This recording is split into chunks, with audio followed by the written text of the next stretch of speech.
Snap Judgment Studios. Hey, Snappers, a quick favor. I really want to know what you think about what's happening at Snap, our storytelling and everything, so we're conducting an audience survey. And I would be super grateful if you could take just a few minutes to share your thoughts. Visit survey.prx.org/snap to take the survey today. It's short, I promise. That's survey.prx.org/snap. Thanks. My name is Glenn Washington. You're listening to Snap Judgment. Now, to know someone, to really know them, you have to know something of their backstory. And typically, we imagine building and playing in a treehouse as something fun to do. But for Donald Vaughn, a treehouse was the furthest thing away from something fun to do. Vaughn was kicked out of his home at 11 years of age and built a makeshift treehouse to survive. And Vaughn told his story to Anthony Ivy, a producer at Uncuffed, a storytelling project made by people incarcerated inside California prisons in collaboration with KALW Radio. Ivy and Vaughn are both incarcerated at Solano State Prison. Snap Judgment.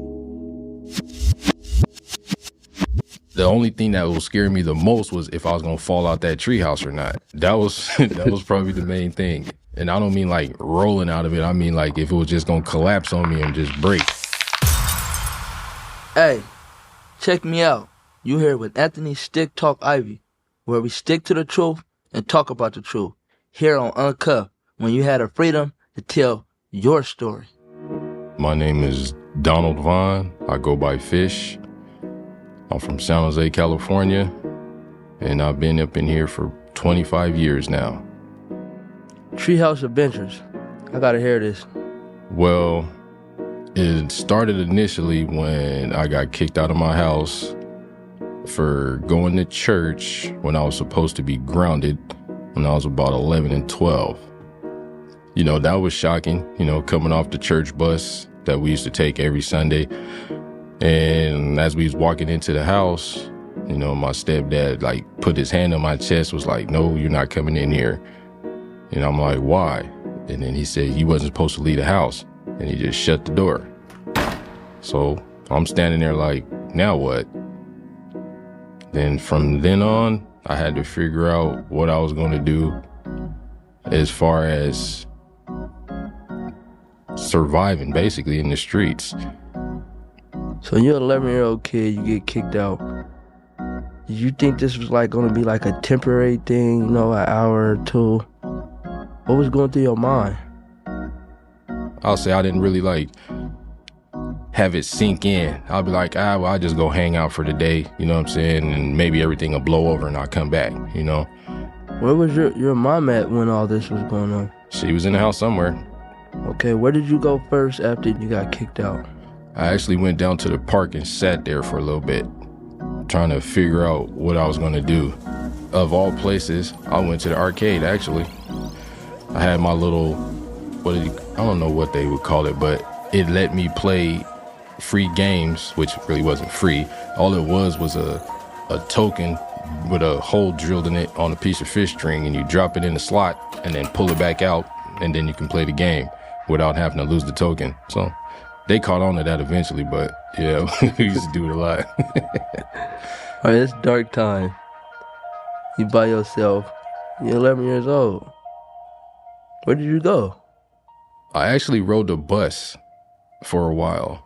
By that time, I'll say it was probably like midnight, and I just found me a spot that was warm in the mall area and slept right by there. This is crazy. What did you do when you got up? The first thing I did was I went to the little gas station that's right there on the corner, you know, do what they call a bird bath, you know, change my clothes, and then I went to school. What is a bird bath? Well, as far as a bird bath, it's just, you know, you wash up in the sink. Did you have any family that you can go to, like instead of had to stay the night outside? I used to try to go to my aunt. That's when she was like, look, I would love to keep you here, but You know, your mom and them called over here saying if we let you stay here, that they was going to call the cops, so you couldn't stay here. So I just turned around and left. So what brought you to building this treehouse? The weather. When it started raining, and till this day I hate rain, you know, but it started raining, then, you know, it gets cold, and that's when I saw the big trees, weeping willow. That's why I was like, well, I'm gonna try to see if I can make one up here. It took a while, but it started to work out little by little. The materials I was getting came from like the little construction sites for where they be building up new houses, and they'll have like plywoods, dry woods, a lot of scrap stuff, big bins that they keep out there. So I would just go over there and take what I needed. Even the tarps, the little blue cover things that they be having to cover up stuff from getting wet. What I started doing was get basically camping gear, you know, sleeping bags, little lanterns, the hot place that you can cook off of. And I would get those from the little Orchard Supply that was down the street. And I would steal those, of course. Your first night sleeping in this treehouse, was you scared? Oh, yeah, I had my nights where I was scared, for sure.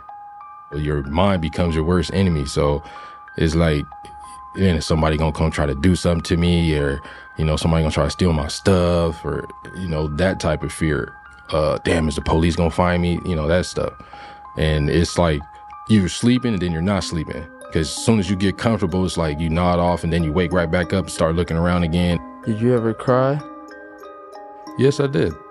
I would say like probably third night, when I was still staying on the spot by the little business, trying to stay warm over there, I would say I did, because that's when I actually started to feel like didn't nobody care while I was out there, you know? If anything was happening, I'm like, damn, you know, this is supposed to be, you know, my family and this and that and another, but don't seem like nobody cared. How long was you in this treehouse for? That was probably maybe 18 months. Did you ever think of like, I want to go back home. I want my mom. I want my family again. Well, yeah, you know, that was a everyday thing, you know, as far as me wanting to be around my brothers and sisters again, you know, my mom. And my mom it was crazy because our relationship was, when my stepdad wasn't around, we were good. Would you say that like he treated you like you was his son, like you was his own? No, he never treated me like I was his son, without a doubt. I think most of the time that we got into it was because there was incidents where I was 6, and they were like, well, you know, you can call him dad now. And I was like, he's not my dad. I know who my dad is, you know? And it seemed like ever since then, it was always a little tension there. It wasn't even a question. Did you do this or none of that? I automatically got whooped, whatever, grounded, didn't matter. As soon as my name came in anything. We've had instances where, you know, and I got hit and I got my eyes split open, and they were like, well, just tell them you hit your head on something, you know? So when we get to the hospital, that's what the explanation would be, you know? I think most people would rather be at home, even if there was drama or garbage going around. You may not like the actual garbage part, but you still want to be with your family. Funny thing was, I would still see my sister through passing in school and all that stuff, and she might give me another set of clothes or this and that. And as at the time, when we were young, me and my sister was real close. So she used to try to give me stuff here and there when she could. You going to school back and forth from this treehouse? Yep. Every morning I get up, gas station, I'd wash up, change my clothes, go to school. That's where I would take my shower at. You know, it's a PE or whatever. You can take a shower afterwards. I know you had to be hungry in this treehouse. What did you do for food? I stole a lot. Like, I go into whatever grocery store, and whatever I felt like eating that day, that's what I stole. Did you cook anything in this treehouse? Oh, yeah, all the time. The little hot plate things were good because you didn't have to worry about them catching fire or nothing, and it was easy to cook something, where it was canned chili or soup or stew, whatever it was. You know, it wasn't no big gourmet meals going on up there, but it was just enough to keep you from being hungry. Sandwiches became a big part, and I still love sandwiches today. And how did this treehouse adventures end? I did a breaking and entering type of thing. They sent the cops to my school. I was on the bus, and they came to the bus and got me off the bus. So I'm like, okay. I'm thinking, oh, they finally found out that I'm not living at home. So I'm like, oh, well, here goes that. So what it was, they say, hey, man, we're trying to, you know, find out if you knew anything about this liquor store robbery or whatever. And I was like, I don't know what he's talking about, you know.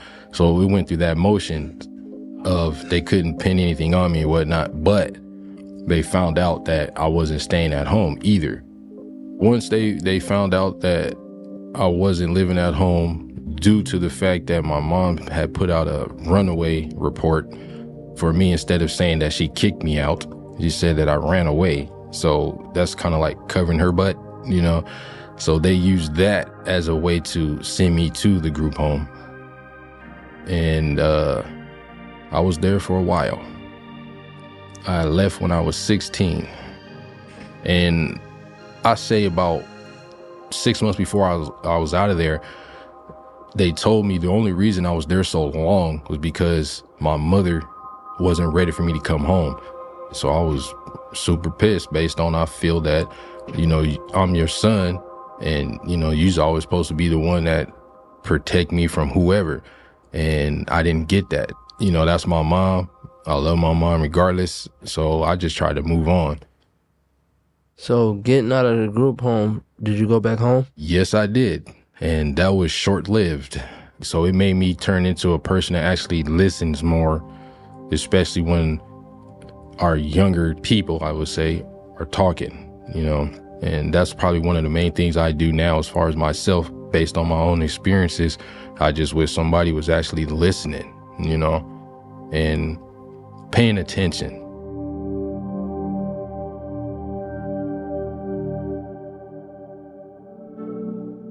Thanks to Donald Vaughn, being interviewed by Anthony Ivy, a producer inside Solano State Prison who works with KLW's Uncuffed podcast. That story is produced by Anthony Ivy, by Andrew Stelzer, and Sonia Paul. You can listen to KLW's Uncuffed with more stories produced inside California state prisons, wherever you get your podcast, with a link to Uncuffed on our website, snapjudgment.org.